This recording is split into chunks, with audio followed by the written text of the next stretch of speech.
E hoje, beleza, para o vídeo pra vocês, pessoal. Dessa vez, mano, tô aqui, mano, eu vou ensinar como fazer, como você já leu aí no título, mano. Ensinando como fazer uma lareira automática, velho. Mano, é muito simples, mano, que eu acabei de descobrir como fazer isso, mano. Você não vai precisar de tanta coisa assim, mano. Você vai precisar de coisas impossíveis. Então, vamos pegar aqui, mano. O que a gente já vai fazer aqui, primeiro você vai fazer um design legal, mano. Você vai precisar de Nether, né, porque, né, precisa. Mas beleza, faz um negócio legalzinho aqui, né? Porque a gente já vai fazer nossa churrasco na lareira automática, velho, mano. É só você apertar o botão e você já consegue. E já liga sua. Já liga, mano. Então, beleza, você vai pegar o injetor. Eita, não, assim não.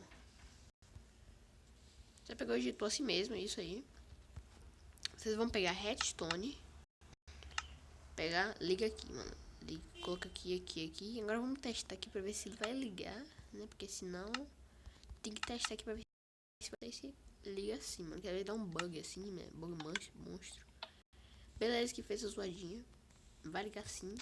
Tudo ok. Vou destruir isso aí. Vocês vão dispensar muito redstone aqui, pronto. Aqui, ó.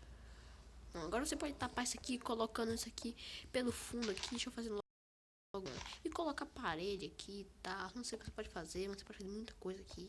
Design pra tapar essa coisinha que chata que fica aqui embaixo, né? Tipo assim, ó. Pode fazer isso, pô. Pode fazer isso aqui. Depois, né? Depois quando você lá colocar um. Pegar. Você coloca redstone, pega um botão, sei lá. E coloca alguma coisa aqui só pra, né? Conseguir.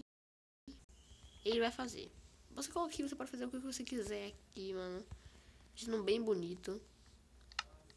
Aí você coloca isso dentro. E você vai colocar.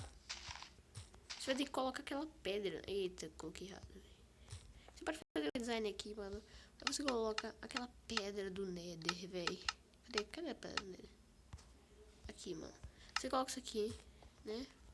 Quando você aperta o botão GG, mano. E você pode fazer o design que você quiser. Faz isso sim. Então, né, compartilha esse vídeo aqui pro pessoal pra saber que pode fazer isso com isqueiro, né? Só você pegar o isqueiro. Falou e fique com o vídeo. Ah, mas pode ficar apertando toda hora, velho. Não gasta não. Falou e até o próximo vídeo. Tchau.